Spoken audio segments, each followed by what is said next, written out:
I just got off the phone with my sister. She's in Korea. Oh, how I wish I could have, like, been able to upload that conversation. She caught me at an emotional point. She had me sing happy birthday. And then she kept telling me to calm down because she asked me what my birthday wish was. I asked for discernment. But the video ahead of this one is called What I Want for My 39th Birthday. And see, with that comes complications and issues. Because me alone, I cannot change the world. I am one person. The conversation I was having with my sister, it hurts me that I'm in a position where I cannot help people. I am the baddest lawyer alive, in my eyes, without a license. But I can help any and everybody who needs help. But I have no license.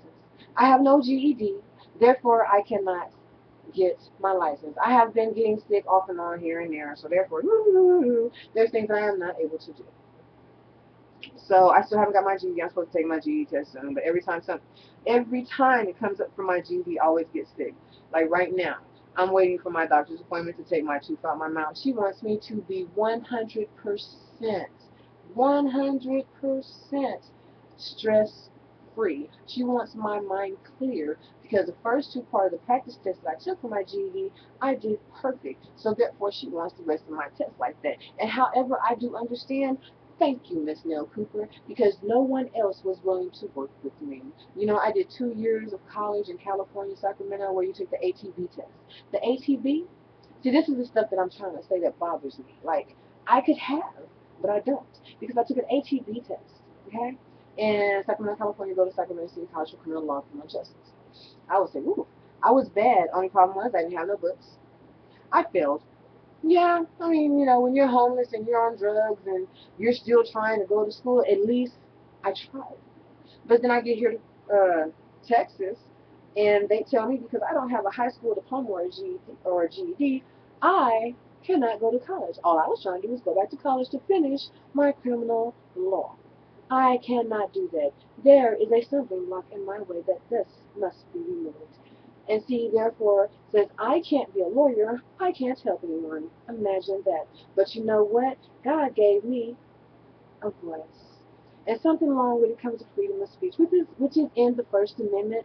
But if you really pay attention, the First Amendment is a First Amendment within itself. Reading between the lines, that's the only way you're going to learn something. Never just take something for what it says face value. No, it's not even hypothetically. Prime example.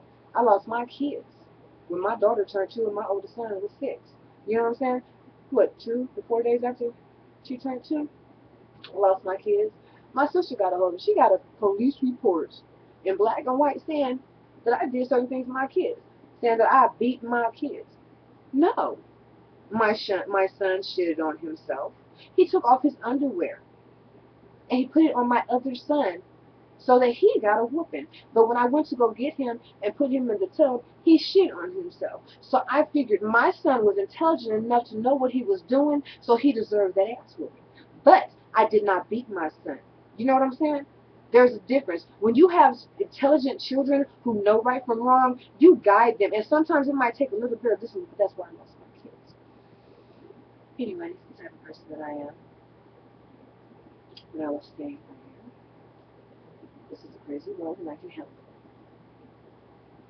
But because I lost my kids, I couldn't finish going to school to be a nurse. It's like everything is set up against me. But it's not only me. It's not only black people. It's a lot of white people. But it's certain white people. Any white person who wants to help a black person. Any white person who wants to help a black person. Any other culture who wants to help a black person. Any other culture who is similar to a black person or has any type of associations or whatever with certain people. And I guarantee you, in the end, I will be the most hated. And I am welcoming that mass. Please, knock on my door, baby. Because you see something, I may not be able to help these people the way I want to. This is why my conversation, I'm mad it couldn't get recorded. The way I want to help people, I can't. Because I'm hindered by not having a license. But let me tell you something, just to nip some shit in the bud. You asked that I wasn't going to cuss, but I'm kind of emotional right now, so please bear with me. There will be times that I do mess up, but please bear with me. Ow. There is a book called Introduction to Paralegalism. It says anyone who practices the law without knowing the law is guilty of breaking the law. Okay? So let me explain something to you. There's a book written by Stephen H. Gifford on the fourth page of copyright, and fourth and fifth page of the preface of the with the copyright 2004 and 2005. One will be on the preface of the fourth page. One will be a preface of the fifth page. One will be on the second paragraph or the third paragraph. And it will say, any and every law student, after having survived in competition for admission, now wonders with considerable anxiety whether he can master law when he can't even comprehend the law. Let me explain something to you.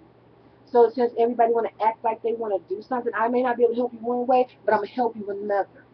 Okay? You cannot comprehend the law, you don't know it. Comprehension is one level above understanding. You have to comprehend things that you understand things. You have to be able to comprehend what you're trying to understand or understand what you're trying to comprehend. It doesn't matter. Comprehension is above understanding. You cannot comprehend the law because you do not know the law. You do not know the law because your law steadily changes. But guess what? Keep on changing, because you know what about my Father Yahweh's laws? His laws never change. They never change. But because of you and your hindrance, I guarantee you, for me to fight for the people, all the people and the government and everything that needs to be ran the way that it needs to be, I guarantee you, my Father, Yahweh, yes, baby, he's going to make a way. I have so much drive, so much determination. I want to help people. I mean, I think I even brought it up before about May 1st of 1958. It had become a cabinet law. No. That was another one. May 1st is Law Day. Law Day is supposed to stop and teach you law twice a year. They put it on the calendar, but they don't stop everything in existence and teach you, do they? No, they don't. And then on top of that, you have the Dallas Social Welfare Reform is like 1968, 78, somewhere in between that area.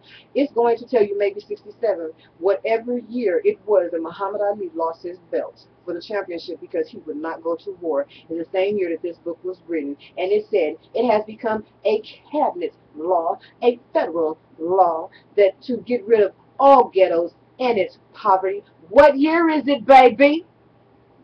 2012. You're breaking your own laws. So stop letting these people get over you. Open up them books. Take another look. Fight for your freedom. Fight for your life. Fight for anything that you know is right. Because me, baby, if I could help you the way that I wanted to, I would. But I can't. So here we go. I give you what you need. I put it like this. Inbox me. Yeah. Inbox me. You don't even got to inbox me. Leave a comment. What do you want help with? I bet you I can help you. And if I can't help you, I can give you what's it called? I can assist you in another direction for something that can. I am not the only person out there. There are people who are trying to help us. Don't get me wrong. You have a lot of lawyers out there who have practiced law that know law. But that's only a handful. You have to know your Father's voice to hear the people that are calling you. So therefore, when you answer, you are able to help the people. Help the people. Stop lying to the people. Help the people. Help the people. Help the people. That's why my sister's mad at me and telling me to calm down. I can't calm down because I can't do it by myself. But if I could, I would.